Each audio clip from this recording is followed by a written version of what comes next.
Hello and wholeness to everybody in Love and Action Network and those of you joining us beyond for another fantastic week, an edition of Love and Action Deconstruction Junction. This is a program where we tease out all of our ideas and thoughts of the week, things that have been uplifting us, things that have been pissing us off, things that have come through our algorithm. You know, it just dawned on me as I'm opening today that we all have different algorithms. Bless you, Praola, who you'll meet in a second. She's a human who sneezes. Beyond Instagram blends, we don't really see each other's algorithms as much as we would like to. So the way in which we get into each other's algorithm and plug into each other's thoughts and belief spaces is by coming together in a program like this and introducing who we are to you and our vantage point. Just two people sharing our opinions and thoughts about what we see in the world, and hopefully it awakens something in you today. I'm Dr. Flo. I'm not telling you what I heard, but what I know. What I know is that you're loved and lovable. You've always been loved and lovable, and you're always going to be loved and lovable for the rest of your life. As an online and in real life coach and mentor, I encourage, equip, and empower bold dreamers to follow their bliss by using their time, talent, and treasure to make good trouble on the planet. And I help Sherpa people's dreams up the mountain of love. I'm always joined by my brilliantly talented and fabulous press-on nail preparing co-host, the wonderful Tara Praolo Studio. Who are you? Who you be in the world today, girl? Who I be in the world today? Hey, y'all. I'm Tara Praolo. I'm your resident. Somebody told me my last name was beautiful this morning, and I was like, thanks, it's my husband's. It's always, it was funny because she was like, it sounds like a song. And I was like, well, the Italians do sing, and I am an opera singer, so it does fit. It's just also that but anyway, I'm Tara Praolo. I am your resident Black, biracial, multi-passionate musician. I talk about the ish that nobody wants to talk about and push you to do the same. I'm currently putting on some gel press-on nails from a Black-owned store called Nessa Nail DIT. Nessa nailed it. Okay, Nessa nailed it. And I am so excited because I'm going to try this. And she said she was going to help me keep them on. They're a little long for me. Don't worry, piano teachers in the world. I am going to cut them. But first I'm going to put them on and then I'm going to take a picture and then I will cut them because I don't want to ruin her nails like that. Anyway, and today we have we got packed stuff. So there's a lot going on in the world, a lot of horrors. But talking about it helps to change it. So if you're interested, if you're like sitting in the world and you're like looking around and you're like, oh my God, I have no one to talk about stuff like this with, why don't you come on Deconstruction Junction with Dr. Flo and I and put your name where it says your name here. You can apply for that at lovedandlovable.bio.link, lovedandlovable.bio.link, lovedandlovable.bio.link, or get in touch with either Dr. Flo or I, and we will get you in the process of having those conversations. I think I am also up first today. Mayhaps. And the vibe is right, y'all. As I chomp on one of my favorite snacks, Haribo gummy bears. Kids and grown-ups love them, so Haribo. The requirement to sit on stage with us or to present with us is that you're honest, open, willing, and available. There are very few people and very few ideologies that Tara and I cannot stomach with receipts. It's true. We've as been long as working your on goal isn't to harm, we can handle you. Yeah. And we've been working on this project for the last 4.5 years now. And we've encountered all kinds of personalities and people. But as long as they can align with being whole and being loved and lovable, we'll have you. We got 3 slots and we're going to fill them very, very soon. And you're right, Sister Mr. Paolo. It's on you. Sudan. All right. Sudan. So if you would click into this, it's going to bring us to the Instagram post, and then I've got to make it big. So I'll read this out for those that aren't on our visual platforms. This is from Women's Circle Online. And so I'm just going to read these slides. This is what's going on. Dr. Flo earlier in the week or over the weekend was like, I don't really know what's actually going on in Sudan. And this came across my feed. So we're going to talk about it. So standing with women in Sudan. Every day in Sudan, women are facing displacement, hunger, and violence. Okay, as war tears the country apart. Yet, in the midst of this crisis, they continue to resist, lead, and protect their communities. Next slide, please. Prior to this war, Sudan's 2019 revolution ended 30 years of Omar al-Bashir's directorial dictatorship. His rule enforced strict religious law, crushed dissent, and oversaw mass killings in Darfur, excuse me, that's how you say that. The revolution brought hope, but power was soon split between the Sudanese Armed Forces, the SAF, and the paramilitary Rapid Support Forces, or RSF, setting the stage for another war. What's happening now? In April of 2023, the SAF and RSF turned their guns on each other, fighting to secure power, resources, and survival. At least 15,000 people have been killed through direct attacks and deliberate deprivation, though estimates suggest the true toll may be closer to 150,000. I'm going to say that one more time, 150,000, with over 12 million displaced. Why they fight over Sudan's wealth. Control over Sudan's gold, farmland, and Red Sea access funds weapons, pays fighters, and secures foreign allies. The RSF profits from gold sales to Dubai, while the SAF controls trade routes, farmland, and state enterprises. For both, these resources are power. Gold to Dubai, childhood's lost. The RSF smuggles Sudan's gold to Dubai, funding war while children toil in dangerous mines or lose their homes to fighting. The ongoing crisis, 12 million displaced, the largest displacement crisis today. 26 million people are food insecure, 5 million are near starvation. Ethnic cleansing in Darfur, especially against the Masalit, I don't know how to say that, systematic violence by armed groups, child trafficking and forced labor in mines and conflict zones, women-led survival, mutual aid clinics, underground schools. Hunger as a weapon. 26 million Sudanese face food insecurity. 5 million are at risk of starvation. Armed groups block aid, burn crops, and target supply routes. Hunger is not an accident. It is deliberate. Women under attack. In Darfur and across Sudan, women face systematic violence, with survivors ranging from children to elders. Even in refugee camps, AJ Plus, which is Al Jazeera, y'all, reports women and girls endure new assaults, showing that escape does not guarantee safety. The forced exclusion of girls from school leaves them increasingly vulnerable to child marriage and genital mutilation. Children in the crossfire.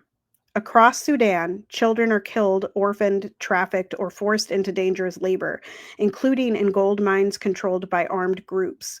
Millions are displaced, cut off from school, and face hunger, disease, and violence with no safe place to turn.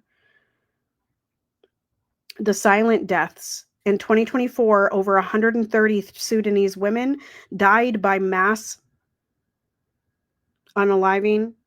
self-unaliving to escape the threat of rape by the Rapid Support Forces, RSF. The stigma and trauma of such violence can be as deadly as the attacks themselves, and these deaths are rarely counted in official tolls, yet they are a part of Sudan's reality.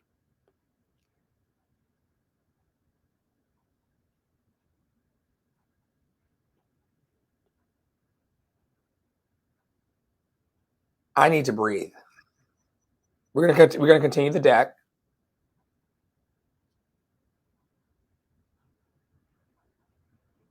And I did go online and ask, because this is bigger than Gaza. It's bigger than Gaza, yep. And no major network is covering it. Right.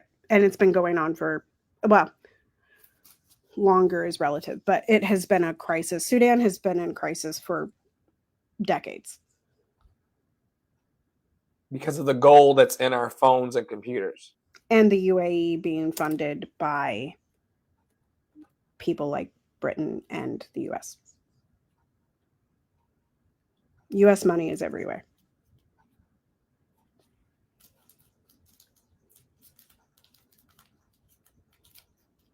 Please continue. Next slide, please. Thank you. The journey to Chad. For many, fleeing means walking for days without food or water. Families are separated. Refugee camps in Chad are overcrowded, under-resourced, and unsafe, yet they are the only shelter many will find. Even here, women continue to lead community care, cooking, teaching, and protecting children. Women leading Sudan's future. Sudanese women lead aid networks, open humanitarian corridors, and push for peace, yet remain underfunded and excluded from talks. Their history in the revolutions of 1964, 1985, and 2019 shows they are vital to shaping Sudan's future. Women in Sudan are enduring the gravest forms of violence, particularly sexual violence, while being systemically excluded from peace processes. And that is a quote from Anna Mutavati, a UN Women Regional Director for East and Southern Africa. Why aren't we hearing about this? Here's what Dr. Flo was just talking about. Media coverage is minimal. Sudan's war is inconvenient for governments profiting from gold and trade deals. Social media algorithms bury African crises. Silence protects the powerful. I just shared something about this yesterday. I got to read that again.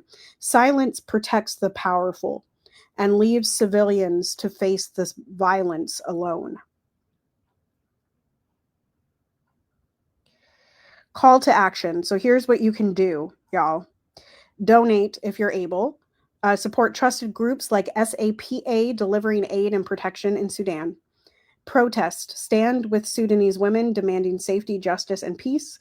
Amplify. Share Sudan's story widely so it cannot be erased. Listen. Follow and learn from Sudanese journalists, organizers, and survivors.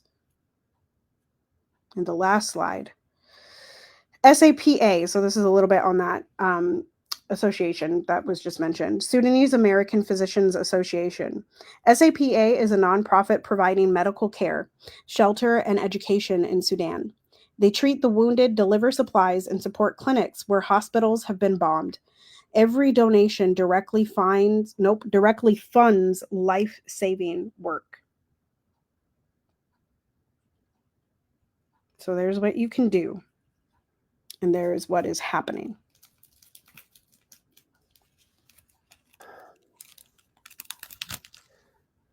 Y'all, I only bring up these things in my reels. I know that Praolo and I, to some of you, not all of you, but to so many of you, we are a duo of walking, talking buzzkills.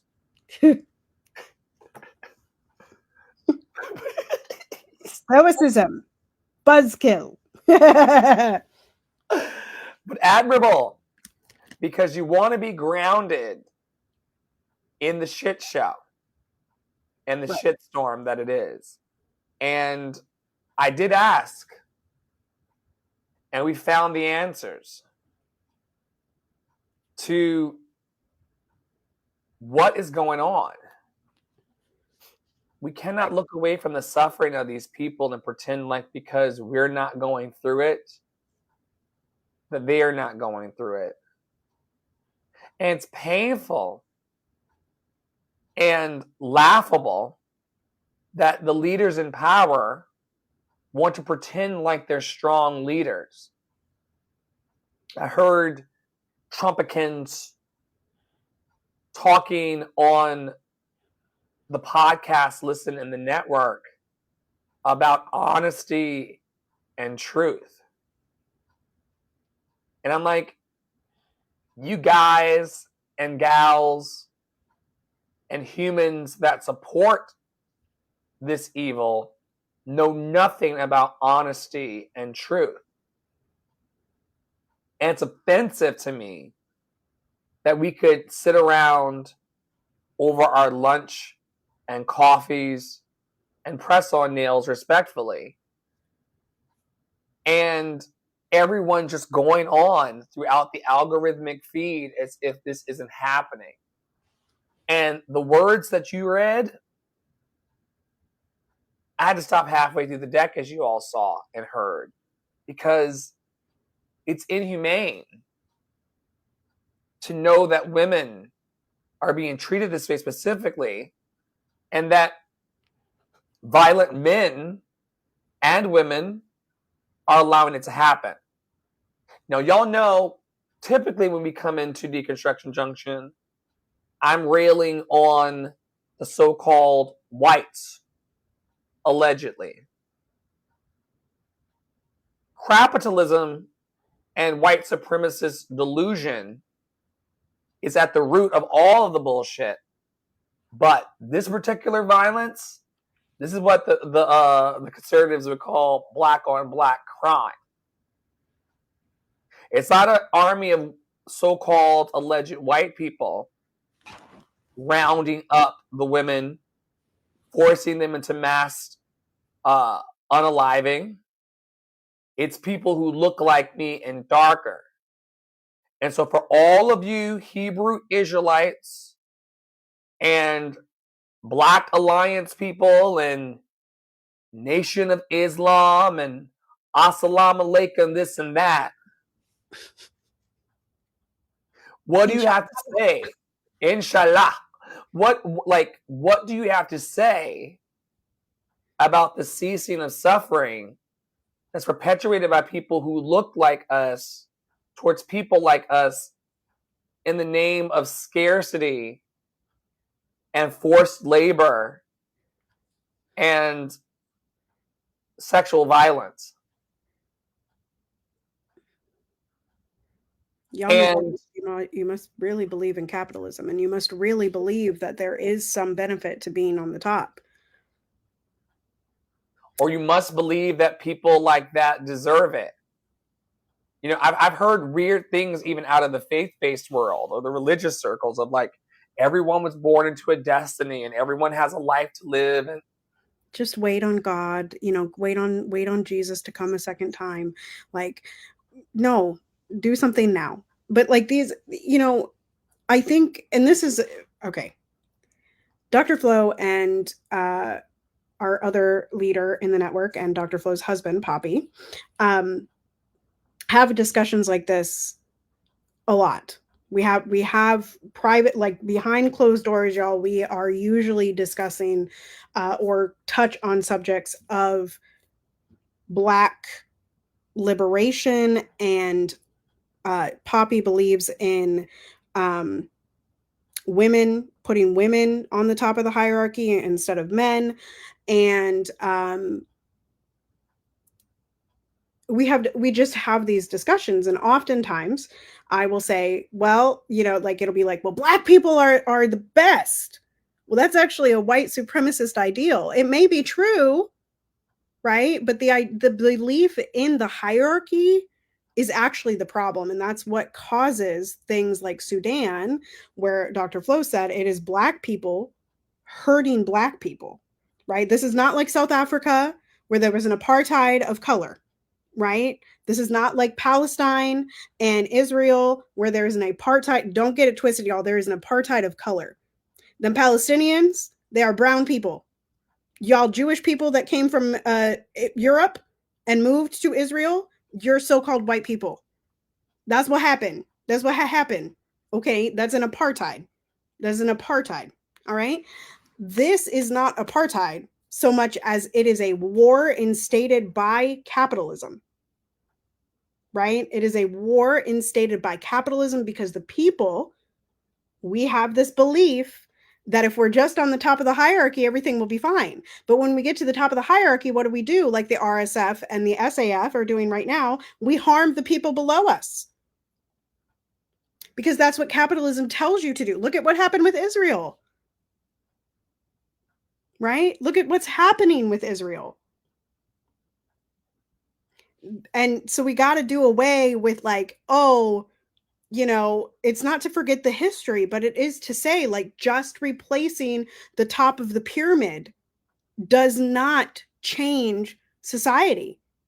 In Africa, in the majority of countries, there are Black people at the top of the government. And these countries in Africa are just as beholden to the capitalist structure and the colonialist structure, whether or not it was the US or Britain or whoever that colonized and changed that culture, right? It's still a belief in the hierarchy. And if you go back further, even before the colonies, we still had people warring to be on top. We still had Black people killing Black people for a resource. And so the belief has to stop being in the abundant or in the hierarchy, and rather that there is an abundance on the earth for all people, for all living beings, regardless of color, regardless of class, regardless of religion, regardless of all of that. Because none of it is better or worse, because that's a binary that humans have believed in for literal ages, longer than any of these wars, right? So anyway, that's my piece on it. I think it's very, you know, the reason it's not getting covered in the news over here is because it is dark skinned people, right? And I think there is a knowledge, more of a knowledge of the US's and Britain's colonization of Africa, right? Because we do, like, we don't teach all of it, but we do talk about chattel slavery in school, right?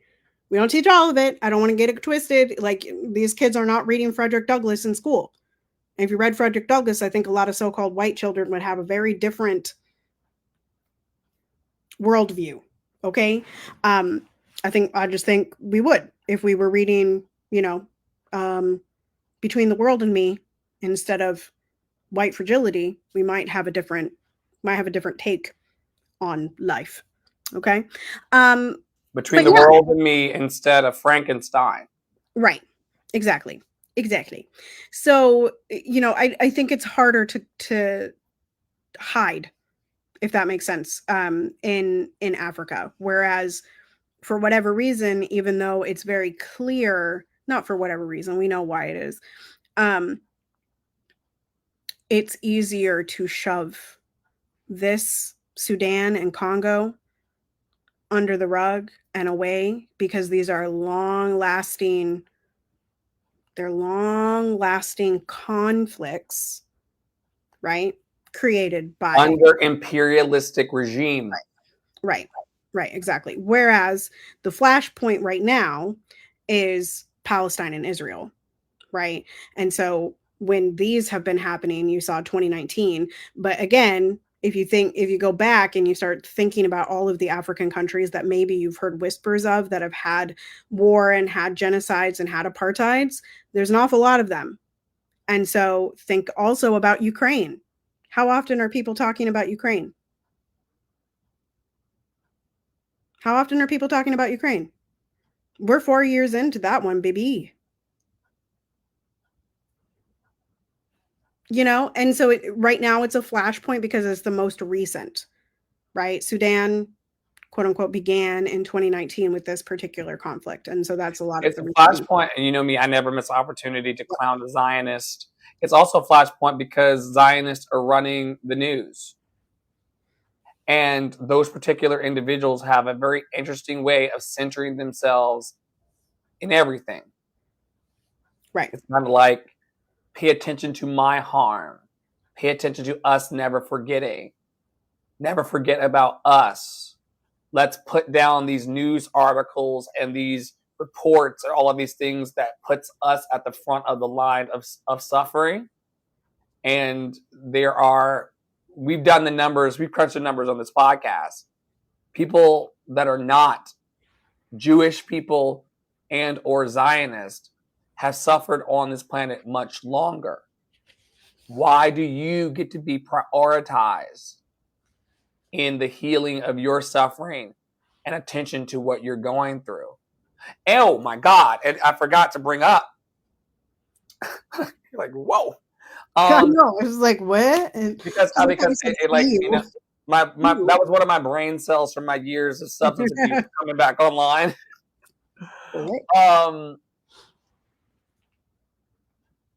Equity is what the people don't have in Sudan. And in every war-torn place, this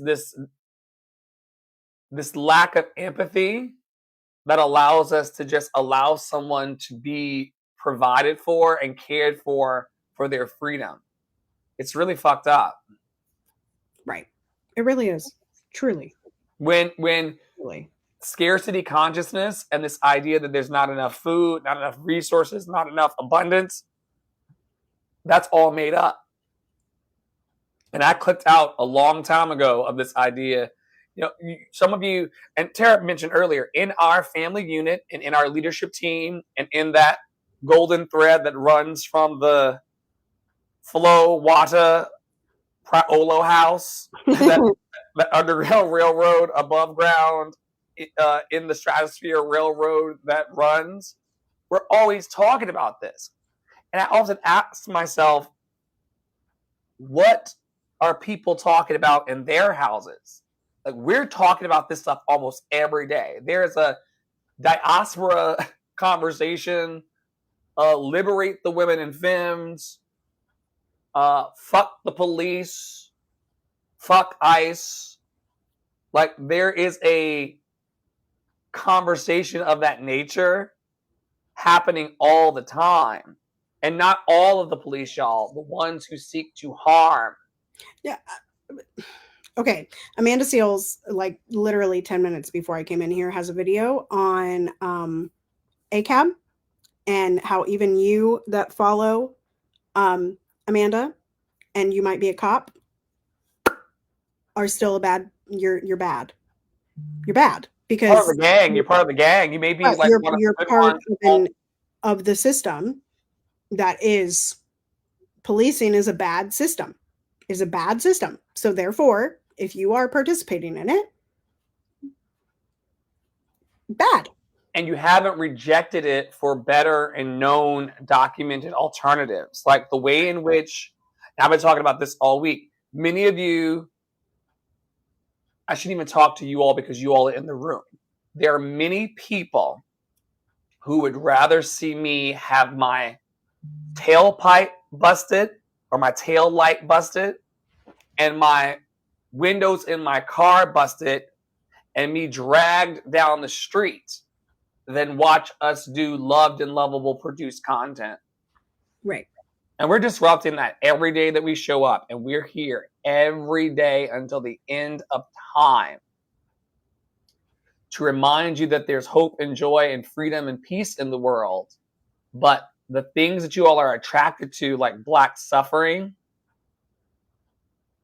that's some bullshit.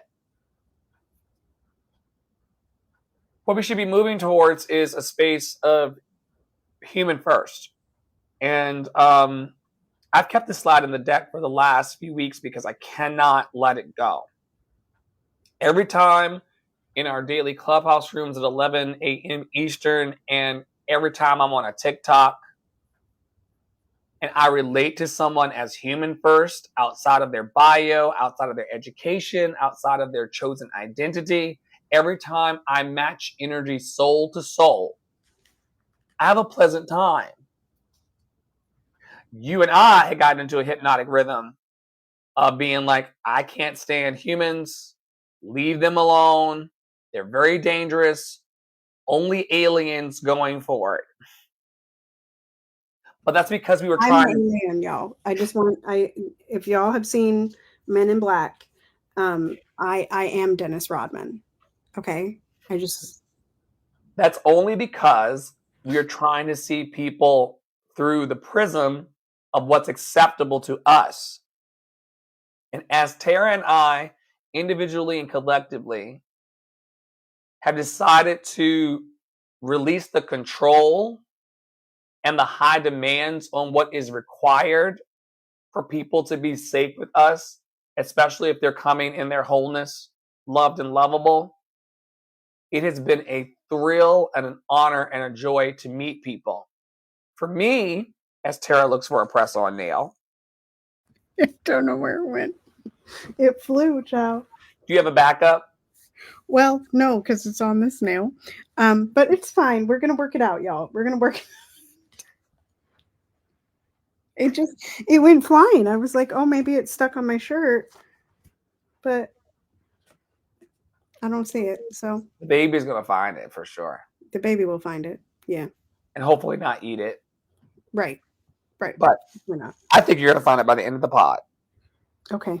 I'm going to just have faith and believe. For those of you listening on the podcast version of this over on Spotify, Apple Podcast, and Google Podcast, and Stitcher and iHeart, she was on a mission. And I was like, what is she doing? I realized the project within the project. And I said, oh, the little gremlins have come and taken something away.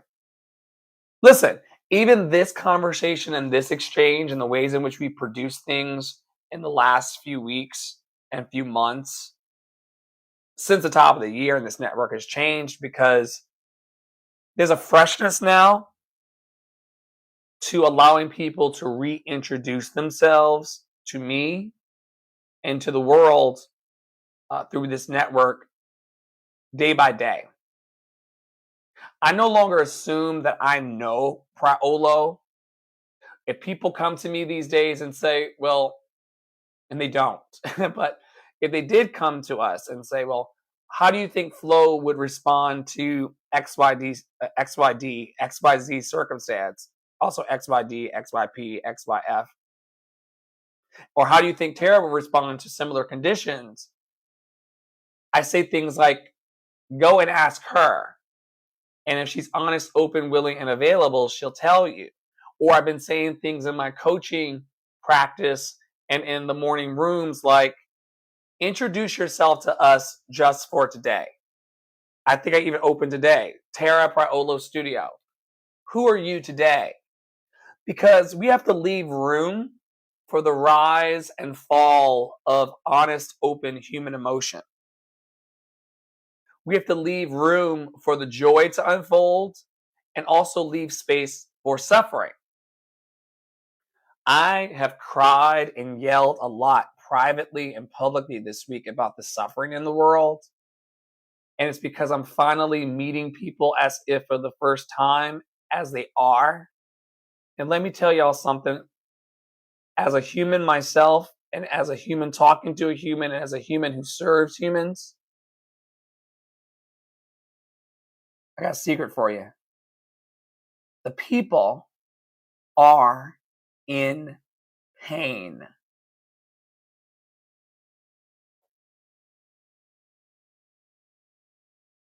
And they're suffering that I'm hearing, like we just did in the last topic, that I feel so despondent sometime about, because I can't do anything. I can't catch a flight and round up the warring factions of Sudan and stop it. I can't stand between the people with the US funded guns and say, you guys knock it off right now. can't do that. And so I'm challenging my community. I'm challenging my family. I'm challenging myself to go human first in the communities that I impact and in my zip code so that we can heal where we are, and hopefully that will ripple out to the far ends of the world. How are you seeking to do the human first thing? I'm seeking, I feel like I talked about this last week, but maybe I just talked about it in a Clubhouse room. I'm really seeking to meet people in vulnerability and transparency. And just meeting them truly where they are. It's a gift of mine to see when people are just fronting versus when they are actually being like their real, true self. And I really seek to meet people there, and I seek to open spaces there because we have so much. One of the things that I think I'm kind of going everywhere with this, but one of the things that I think that the virality, and I don't mean to take away from what's actually happening, but the virality of the Israeli genocide of Gaza has been like, the thing for me is that there are so many people just trying to like say the right thing in the right way instead of just being like, I'm upset by this, right? Like there's something happening. I'm upset by this. I need to talk about it, but I don't know how, or I don't know what I'm talking about. Or, This morning you talked about the person, not to interject, but to interject. Yeah. You talked about the person this morning in your stories. It's like, I have no words for this. I'm so flabbergasted.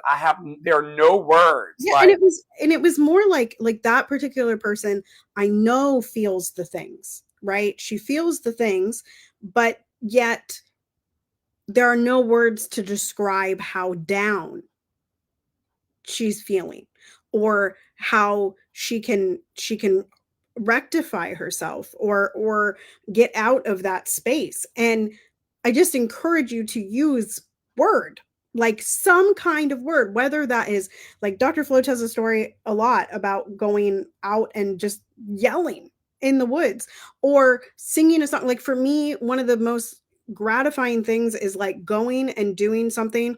I do this when I'm really sad. And I haven't been sad for a long time, so it hasn't happened for a couple years. But when I lost my first M baby in IVF, which happy transfer anniversary to Piper. It is Piper's second transfer anniversary day. We transferred Piper on August 14th, 2023. But the M baby right before Piper, I lost that embryo and I went live and one of the songs, there are two songs that like always kind of pop out. Well, there's more than two, but the one that I sang that night was She Used to Be Mine from Waitress, which has a ton of belting. And there's these long, like just screaming passages. And I just utter it, get it out in whatever way feels good, whether that's a groan or a moan or a scream or words or, a bunch of sentences that don't make sense together. Just get it out in your vulnerability and your transparency, because trying to put the correct or palatable, because oftentimes we're saying correct, but what we mean is palatable. What we mean is comfort, right? Something that won't get us rejected from our in-group. Right, exactly. Something quote unquote safe. Although I taught in a masterclass the other day that safe is not good enough or is not enough, right? Because that's preserving comfort. But yeah, I really, this idea of like, come as you are, right? Come as you are. That's in a song somewhere. Oh, I know what it's from. It's from At This Table by Idina Menzel. It's a Christmas song. At this table. Anyway, you've never heard this song? I'll send it to a It chat. sounded just like the lyric from This Moment On. That it does sound a lot like that, but then it goes different, and I can't remember the other melody. But anyway, I think it ends on "Come as you are." It's a really lovely message, and I wish, and I can make it plainer and help. The more, we talk about this a lot, and then I swear we'll move on, y'all. The freer I can be, the more liberated I can be, the more vulnerable I can be, the more transparent I can be, the more trustworthy of myself that I can be, the more loving of myself that I can be, the more joyful I can be, the more embodied of all of those things that I just listed off that I can be. It allows for other people to be that way. Right? It opens the door for other people to be that way. So while I understand I cannot tell you exactly what vulnerability and transparency looks like for you, I can embody it in myself. I can demonstrate that in myself. And the more that I step back into that, because the reality is that we all have been in places where we're transparent and vulnerable, but we get scared and we shrink back, or someone tells us it's wrong, and so we shrink back, right? The more that I can show that to you is the more that people will open up, which is what has been happening in our 11 a.m. Clubhouse rooms, right? The more that we can relax and just have a conversation and meet people where they are and let them be transparent and vulnerable, the more that we have a successful space where people feel fulfilled.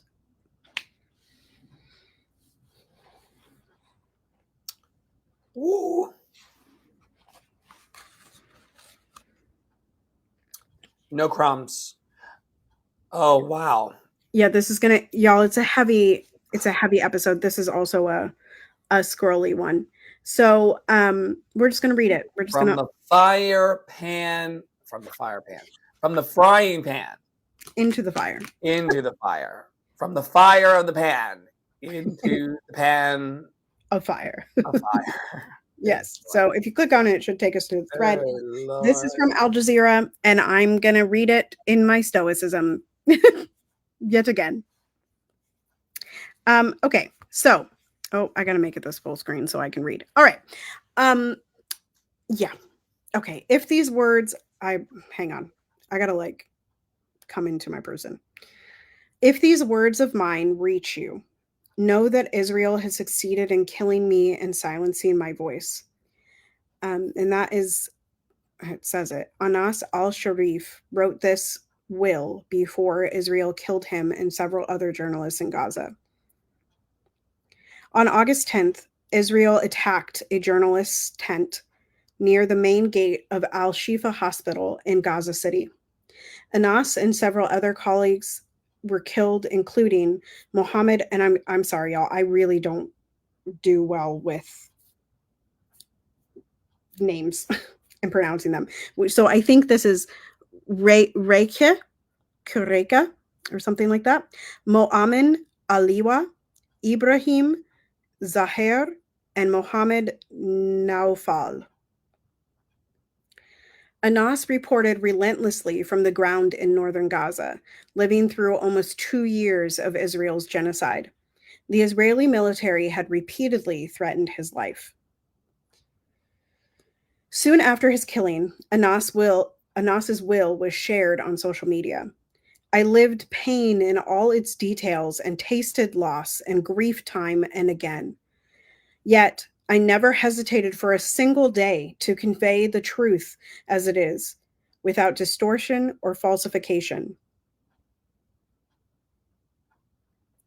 Hoping that Allah would bear witness to those who remain silent, unmoved by the remains of our children and women, and who did not stop the massacre that our people have been enduring for over a year and a half.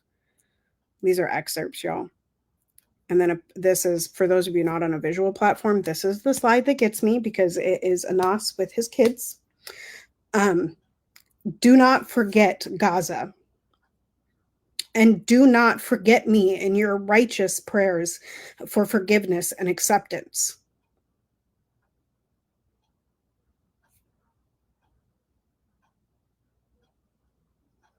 Do not forget Gaza.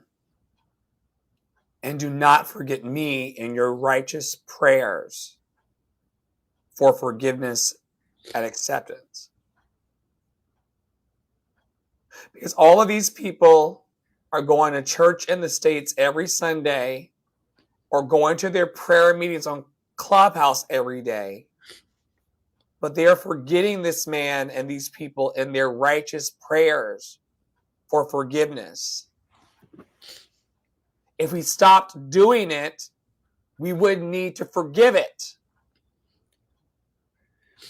How do people even function and sleep at night? What kind of cognitive dissonance and distortion is going on? And I've seen a video of this man when he was reunited with his daughter. I follow him.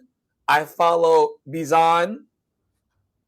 I follow a bunch of these folks who are just trying to say, help us. These are people who've been pleading on us, humanitarians and light workers and healers, for the last 2 years to get the word out. The same way that you would want the word gotten out for you if your family was being attacked. And the reason why Paolo's crying right now is because it could be any of us.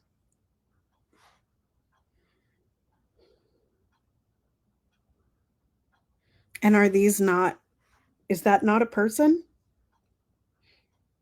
Are these not people? Is that not a child of God? I think every church in this country and every righteous place should be picketed. Especially Kim Davis's church. Especially Kim Davis's church. For not taking care of what the holy text and the cult I came out of talks about.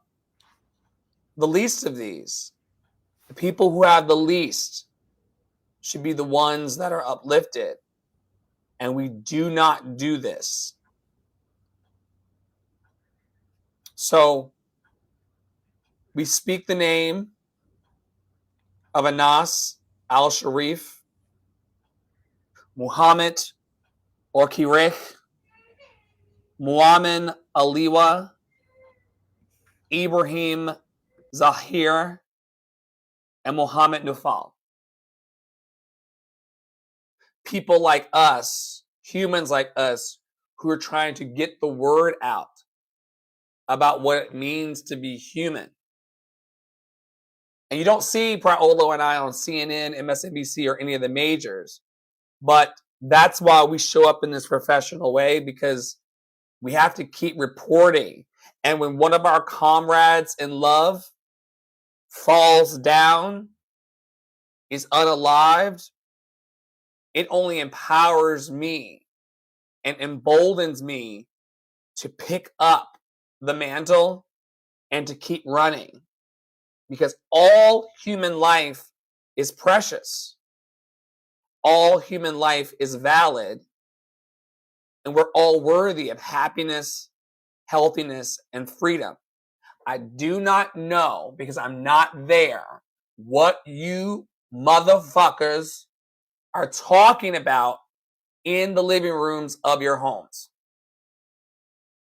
Because I think that every home in America and every home in the world should be having a conversation about compassion and love and care and what it looks like for the world. Messed up. Why are we abandoning ourselves? Why are we abandoning each other? And I know there are reasons for it. You know, I'm in a situation right now where there has been such incredible neglect and harm. Gotta go. Gotta go.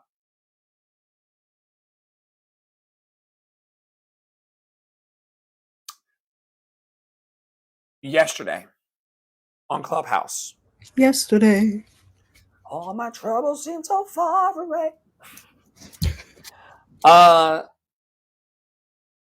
Sister Dolly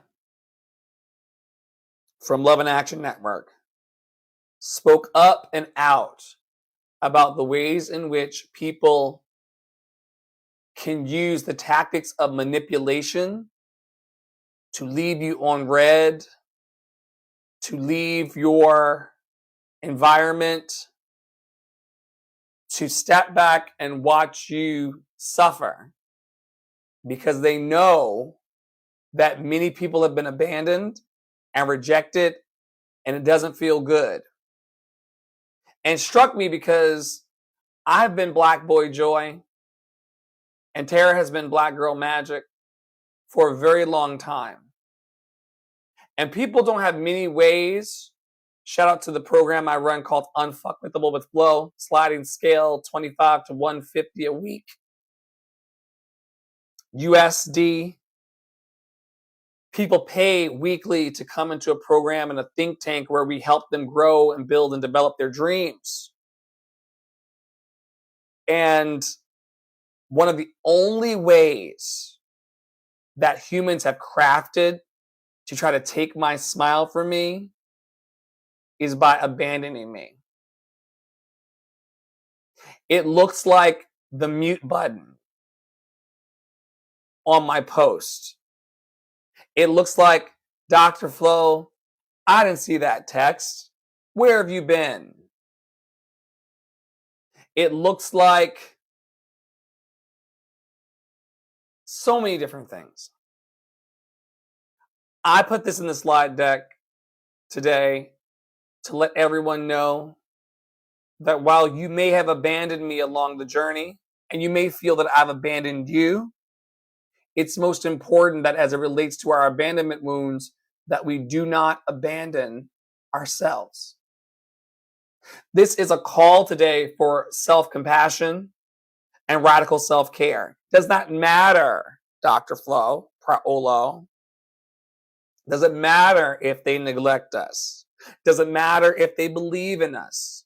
Doesn't matter if they turn their backs on us. Doesn't matter if they stand in the middle of the street, seeing you in a purple bandana, and still decide to not acknowledge your very existence. None of that matters anymore, because we are loved and lovable. We are worthy of one of the 5.56 billion people plus some to become fans of our light work and the joy that is the revolution that we want to put out into the planet.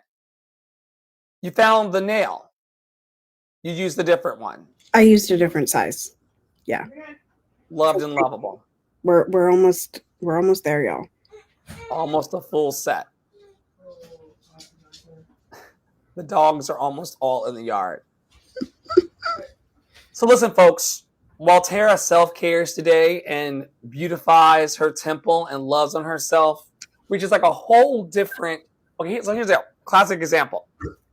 In the past, I would have thought that me eating on a live or Tara doing her nails on a live was an abandonment of the project and her seriousness of the project and her love for the work that we do here. No. People need to be able to blow their nose on a live stream.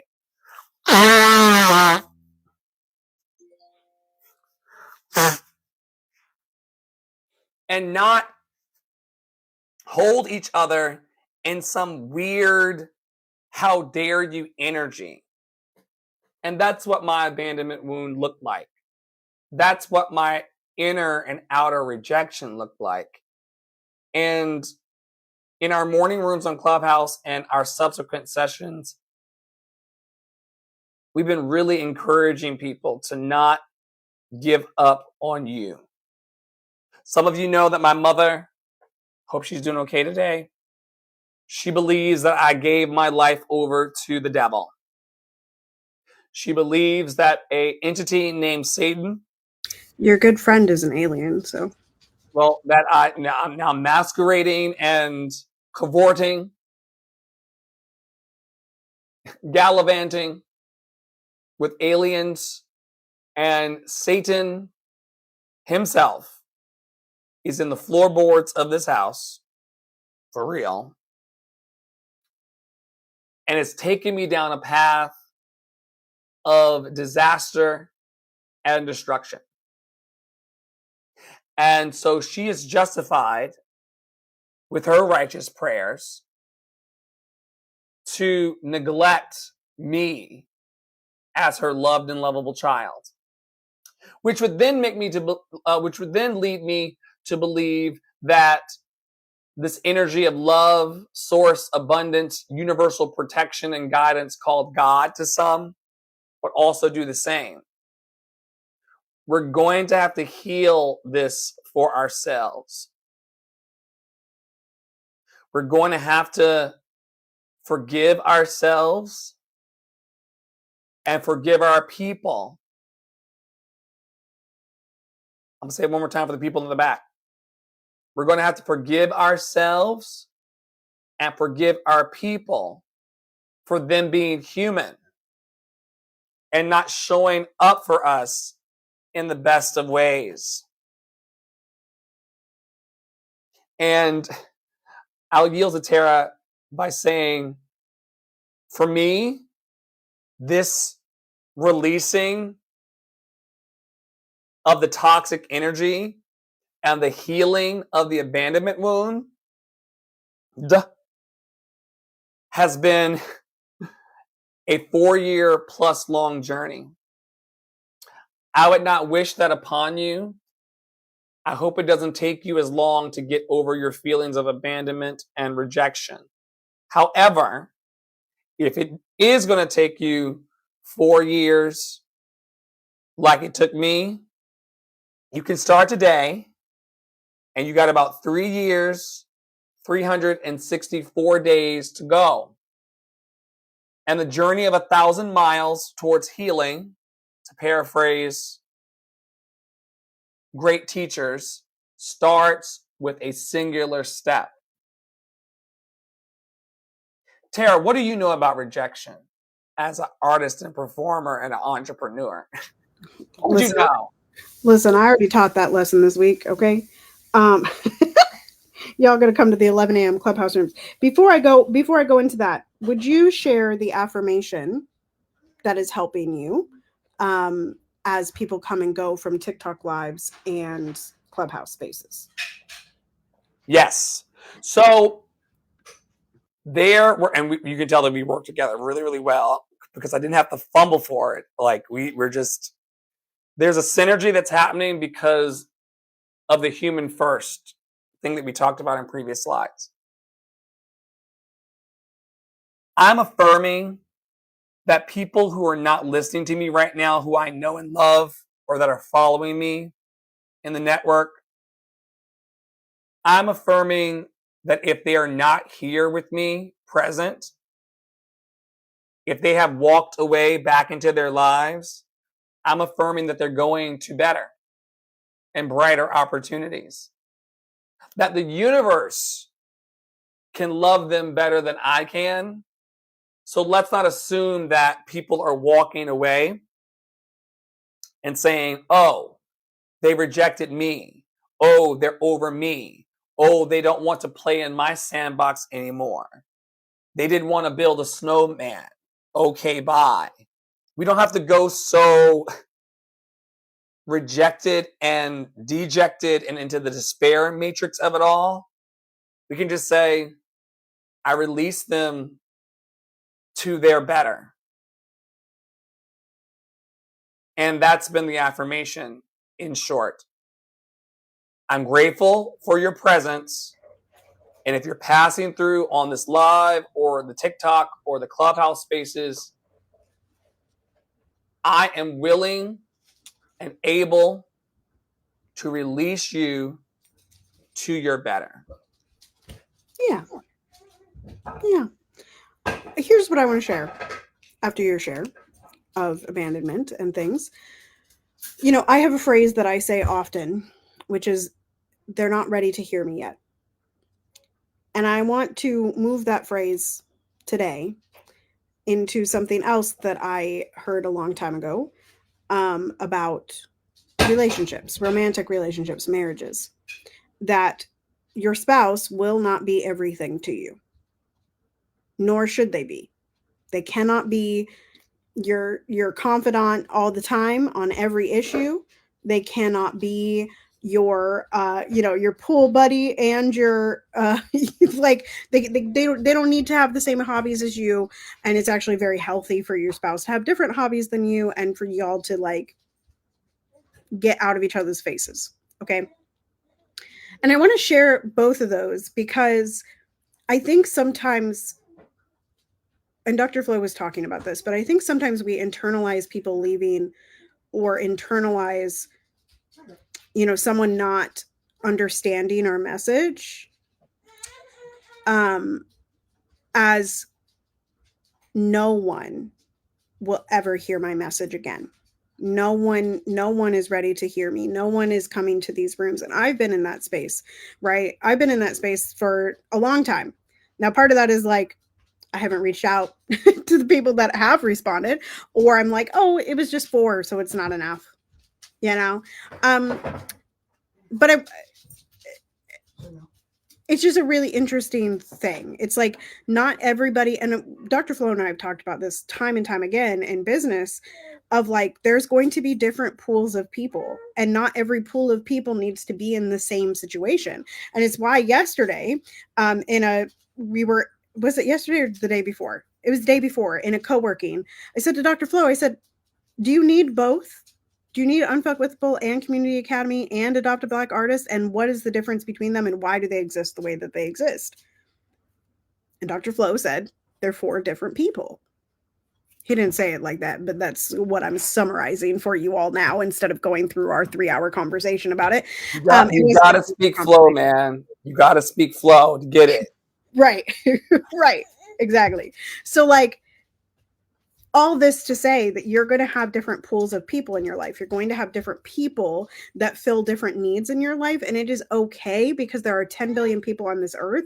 If one person is not in any pool, or one person needs to leave pools, right? Like, it is not the end of the world. It does not mean that no one else is coming. It does not mean that no one else is going to be willing to talk to you or hear your message and agree with your message and touch and agree with that. It just means that that one person in that one moment has something going on with themselves that can't align with you. And that is okay. That is okay. So yeah, that's not really on rejection, but that's just what your share was making me. And also, like, people are, here we go. Here we go. People are drawn to what they're drawn to by the law of attraction. Uh-oh, y'all, step back. Step back. LOA has entered the chat again. And we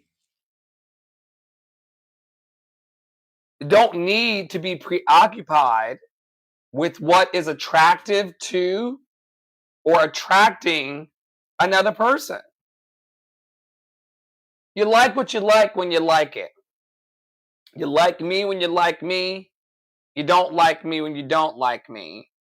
It's mostly inner things going on. If you arrive at me and you're in your wholeness that day, you may see me as whole. If you arrive at me and you're not in your wholeness or feeling bad about yourself, I can make you feel awful. I was in a clubhouse room the other day, and a guy was on the stage lamenting about how he needed to get more social media posts out.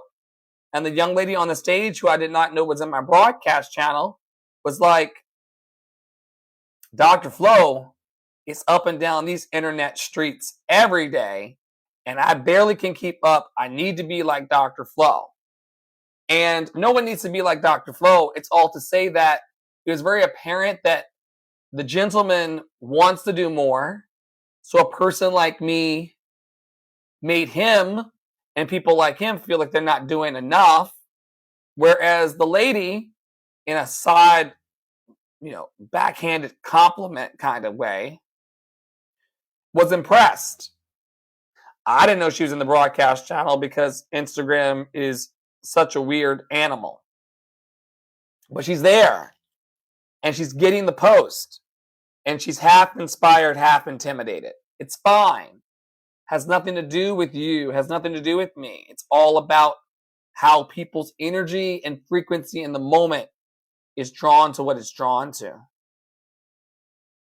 We're pushing forward, Paolo, into your theme of freedom. This is a shorter one. It's actually something you reposted.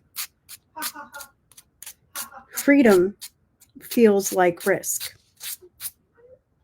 Freedom feels like risk. In a world where we are so controlled and so moved by capitalism and believing that we can only survive in the ways that are deemed by these structures and systems, freedom feels like risk.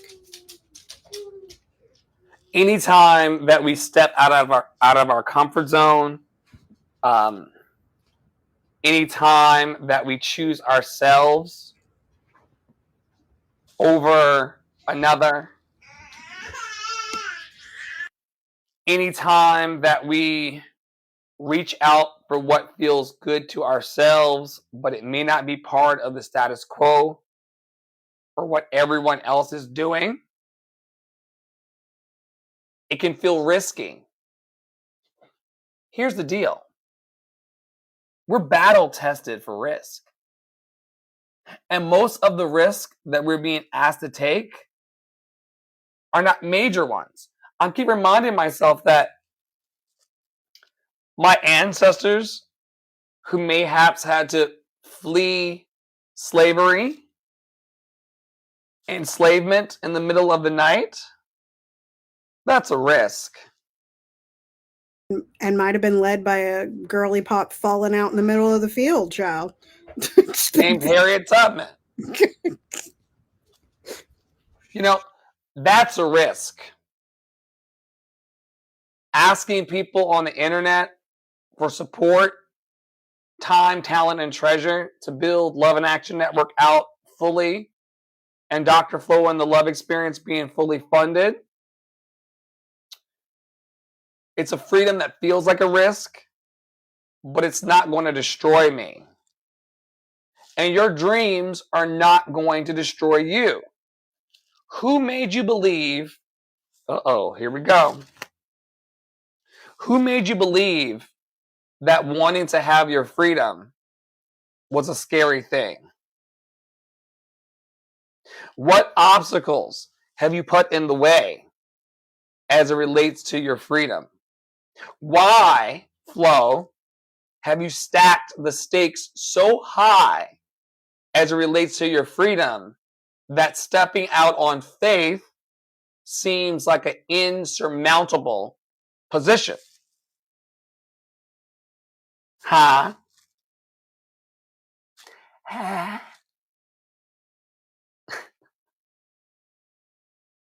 So we gotta recognize that,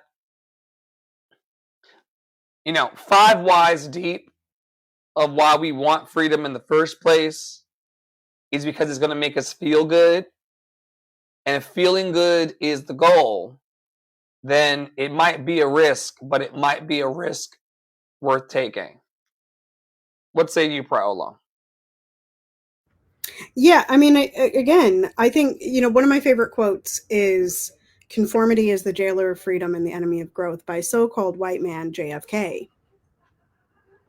It's by so-called white man JFK. Very handsome white man. I will say, that man did have good hair. He had great hair. It's part of why he got elected, because he was good looking. Kennedys look funny to me, generally. Well, they're funny looking people, but I'll go with you. Conventional beauty, sure. Right. But Kennedy's, quote unquote, conventionally attractive. Yeah. According to American classic lit, sure. Right. So-called white people beauty. Right. Beauty standard. Yeah. Chiseled jaw and shit. With a side of everybody dying in the family. Which, except for the one that is now in friggin' office doing terrible things. He has a worm in his head. It's just so crazy. Y'all are so crazy. Y'all, and not just generally, like, y'all that voted for T Rumpykins. I just y'all some kind of crazy. Anyway, that's an opinion that I have. That's not a fact.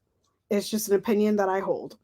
Anywho, y'all, conformity is the jailer of freedom and the enemy of growth. And when you do not conform, it feels really scary.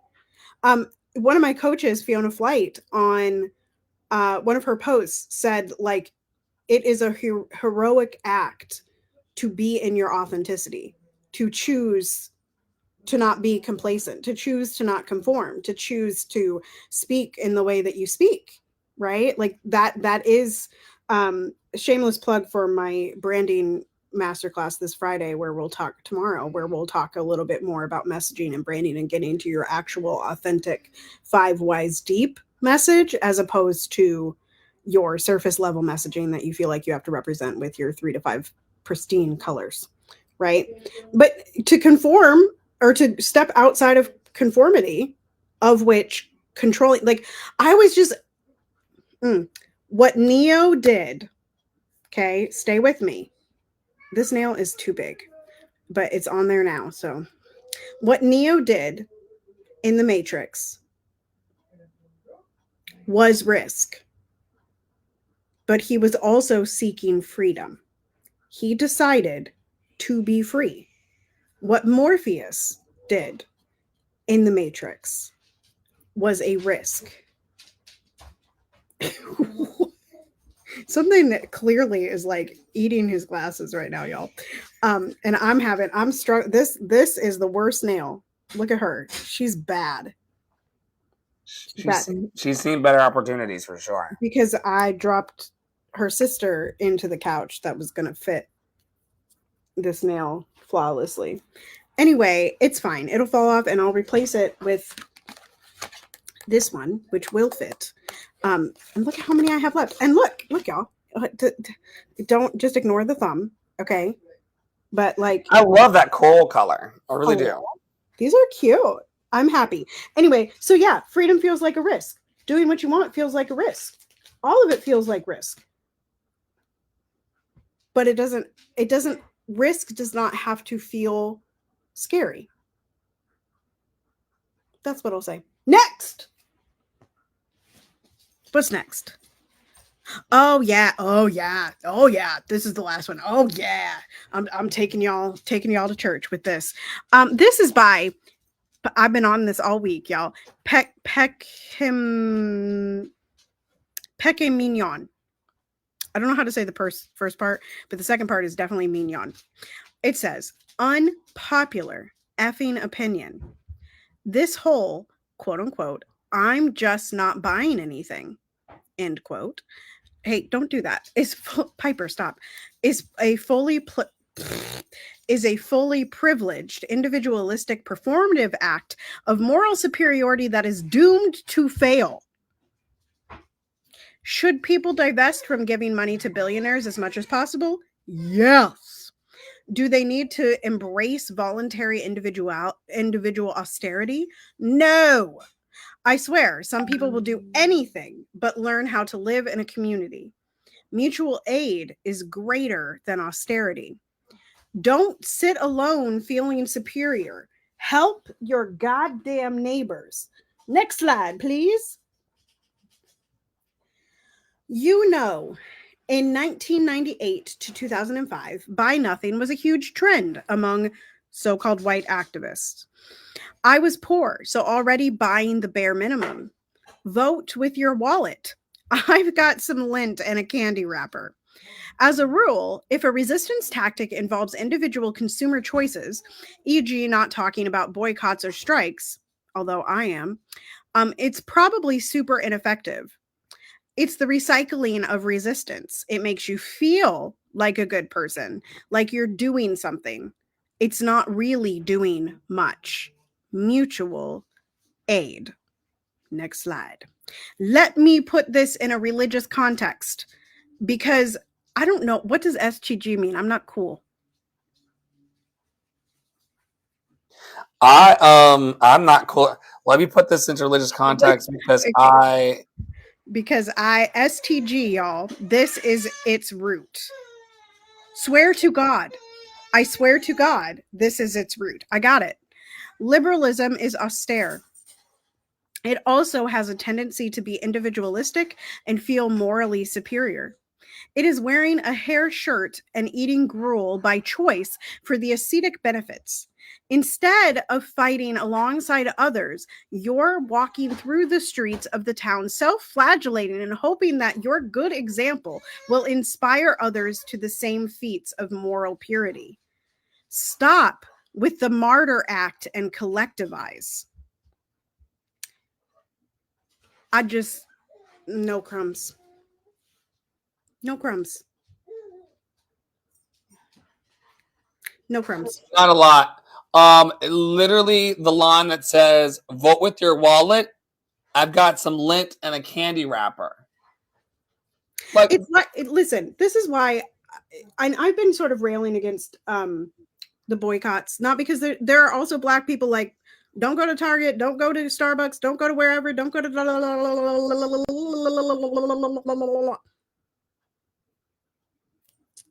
y'all. Vote with your wallet only applies to those of us with the privilege to actually spend money. And spending money is participating in capitalism, and all the money goes to the same place regardless of where you spend it. Get with it. Get with it and stop using it as the latest moral superiority test. It's weird. Yes. a majority of Americans, ranging from 57% to 67%, are estimated to live paycheck to paycheck. This means they rely on their next paycheck to cover their expenses and have little to no savings remaining.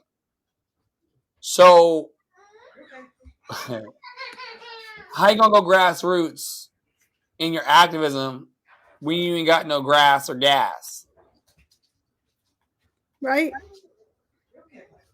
Right? I filed this under like white people shit, or so-called white people shit, or so-called ruling class type of stuff.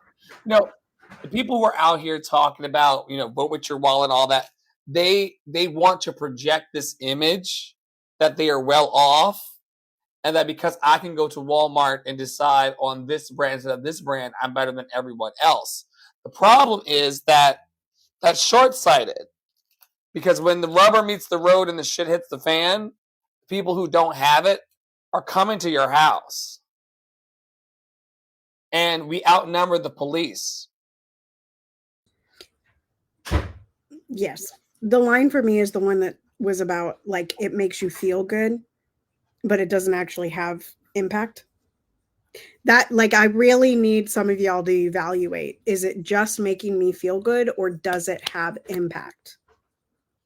And if it does have impact, what kind of impact? Because what a lot of us are missing when we're talking about even the boycotts of like Target, and I'm not standing up for these companies. I really don't care. If Target went under tomorrow, I'm sure I could get diapers somewhere else that worked for my child, right? But all the Black-owned brands that y'all 5 years ago were so proud that made the deals with Target, right? Now they don't have a major seller. All of the Black people that work at Target and Walmart that get fired first because y'all are not spending money at Target and Walmart are now at risk, even closer to being houseless, and even closer to one medical issue going wrong and being out on the street. They're losing their health insurance. They're losing their access to education, because Starbucks, while Starbucks were boycotting because of union busting, right? Which is bad, don't get me wrong, but Starbucks does provide full rides to Arizona State University. You say you want people educated. No one can afford actual college at its price. So what is the impact of your action? The action that makes you feel good, what is the impact? And if the impact is negative, like the ones that I'm pointing out right now, how are you in another action helping with that impact? What are you putting together to get people education? What are you putting together to get people healthcare? What are you putting together to get people fed? What are you putting together to get people housed? I saw y'all over on Facebook. Claire's is going bankrupt again. It's probably leaving the malls. She's probably going bye-bye. Okay. And I said on Facebook, I said, okay, so when these stores all leave the malls, are we turning them into homeless shelters? Oh, that's not profitable. Got it. My heart went out to the woman that I saw on the news in DC who was homeless not because she made any mistake in her life, but because her house burned down. What do you do when your home burns to the ground and you don't have resources because you're part of that 57% to 67% who doesn't have anything else? You know, I say this all the time in here. Most of us want to believe in America and our delusion that we are 3 months away from being a millionaire when we're all mostly 3 months away from being out on our asses. Less than that. For most of us. Certainly for me. Yeah. If you know my story, and you will be hearing it soon. I would probably be 3 months out from being homeless if I lost everything today. Having to scramble like eggs. So, you know, we could stand to uplift more and to seek to energetically press into our spiritual and emotional overflow. Kind of interesting conversational pivot, given that we were just talking about what people don't have. But I also like to focus in life on what we do have. Go for it. Well, even people that don't have material things or money or healthcare or whatever, they are still able to get into overflow if they want to. Like, overflow is not a gate-kept concept by capitalism. If you were over there in the YouTube, Facebook, Spotify, Apple Podcast, Google Podcast. And by the way, y'all, if I seem like I'm talking at like 0.5 speed today, I took my magnesium supplements earlier in the day to calm down some of my angst. And it has me leaning on black Jesus, especially after lunch. But back to the prompt. If you were someone listening and you didn't have a lot of money, not a lot of wealth and resources or training or education, how would you recommend people get into their overflow? I would use YouTube University. I would use my following. I would ask for help and not stop asking until I got it, right? I mean, like, one of the things that capitalism really nails in is like, you have to figure it out on your own. And that's not the reality. You know, there are plenty of coaches and plenty of life coaches and plenty of therapists even that are wanting to help and will help for free. Right? Or they have free resources available on the interwebs. You just have to look for it. And if you can't take the step to look for it, on this Throat Chakra Thursday, perhaps you can talk to someone that you trust and ask them to help you look for it. Right? Like, I would say YouTube University. I would say try to find spaces that are uplifting people, that maybe have reviews of upliftment that are free. There are so many apps out here that host group events, right? I mean, there's Zoom calls, probably there's Zoom webinars on how to heal yourself, doing chicken soup for the soul. I'm sure there's dozens If not hundreds, if not thousands across the internet, right? There are spaces on Clubhouse that are empowering and uplifting. There are spaces on Threads. There are Instagram group chats. There are WhatsApp chats. There are Facebook Messenger chats. There are Facebook groups. There are so many free spaces. It's just a matter of you making the decision to go and get the help that you need. And it doesn't have to cost money, because there's enough of us. While this is a belief that's pervasive, there are enough of us that believe in absolute freedom in terms of lacking. We do not gatekeep, right? The information that you're getting for free is the information that you get when you come in behind the door, right? We believe that. So whatever your level, you can find something that isn't gatekept. There's enough people that believe in giving out that advice and believe in the freedom of others and believe in the overflow of others. Like Dr. Raquel Martin is one that pops in my head as someone to like go find on the internet, especially if you Black, especially if you need therapy, and especially if you don't have no money, right? You don't have no money, go follow Dr. Raquel. Go follow her, Raquel Martin, okay? And you can find her free resources. She has a whole website of free resources.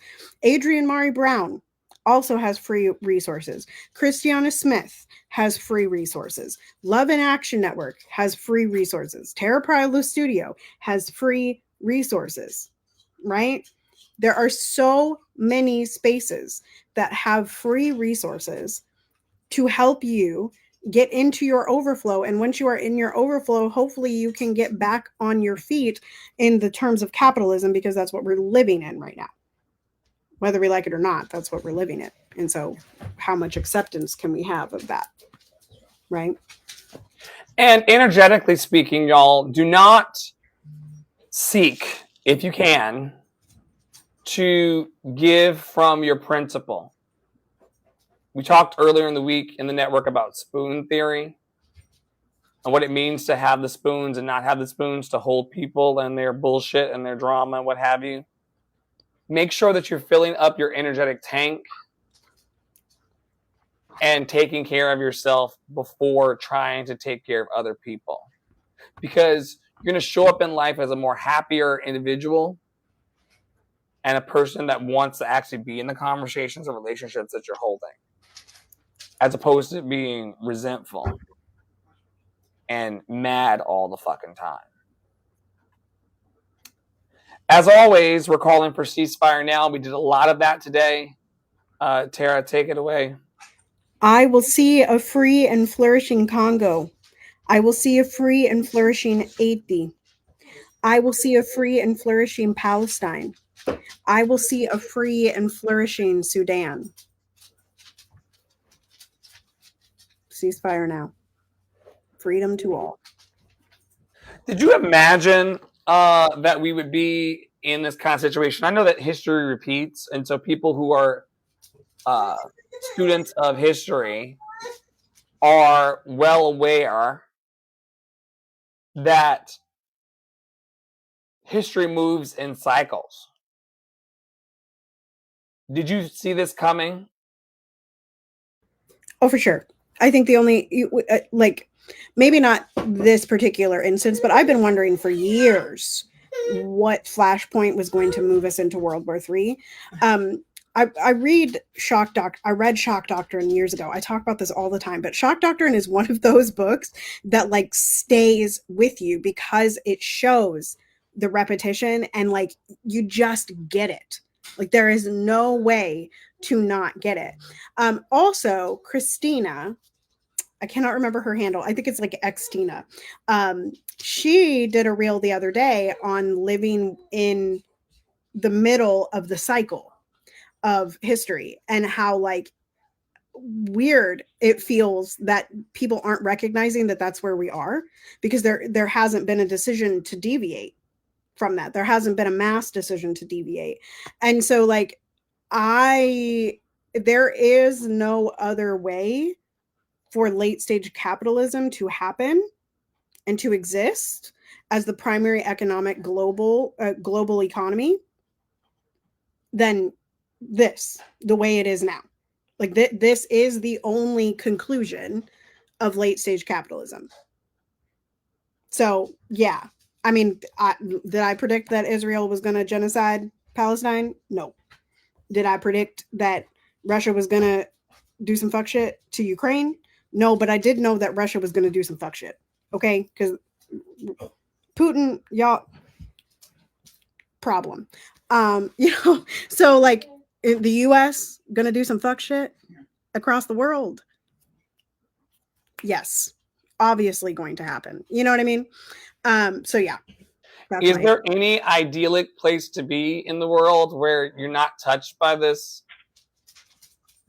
No, because again, everybody is still believing in the hierarchy that capitalism set up.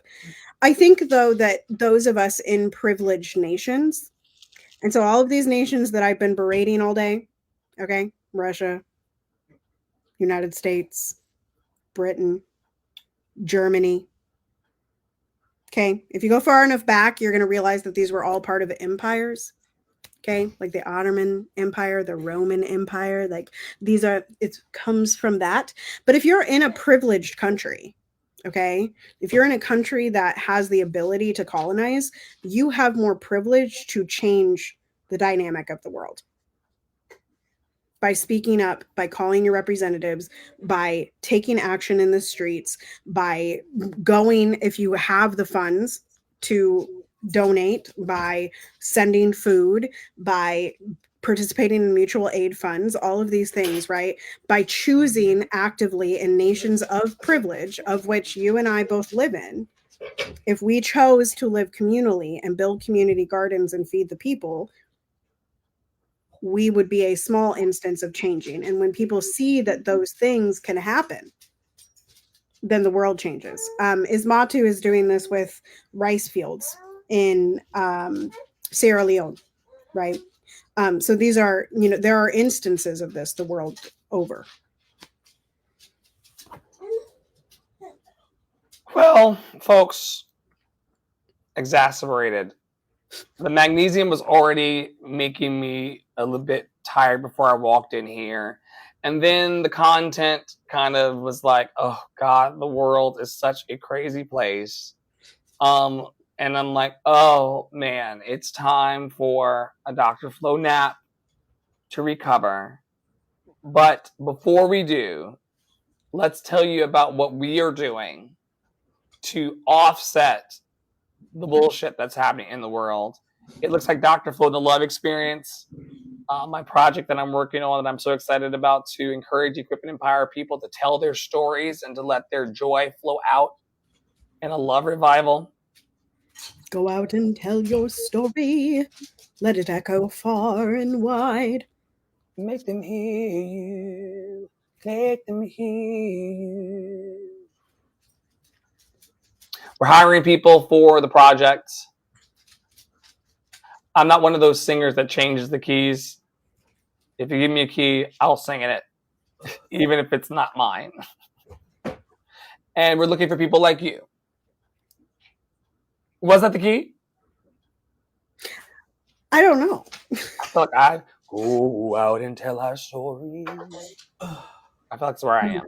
Okay. Doesn't matter. If you want to sing with us and celebrate with us, we are now hiring people, volunteer and paid, to work on our team. And Tara's working on some incredible projects like these. Like Black Nina Cannon and soon my upcoming album. I have something to tell you about that, Dr. Flo. It's a group chat right now over on WhatsApp. You can join. I flare in there every once in a while of new composers. Actually, I have one to throw in there after this. And new collaborations and things that are coming out, because part of the battle is the knowledge gap. So I am doing my part and also producing albums. We also have Freedom Friday, so that's a newer offering from me. I've been doing it for about a month. All August long, I am doing master classes at 5 p.m. Central on Fridays, and there are also free 15 and 30-minute sessions. If you think I can help you, I can, and most of that documentation is over on my Instagrammy whammies if you're wanting to seek more. You can find all of those links at tarapriolo.com/links.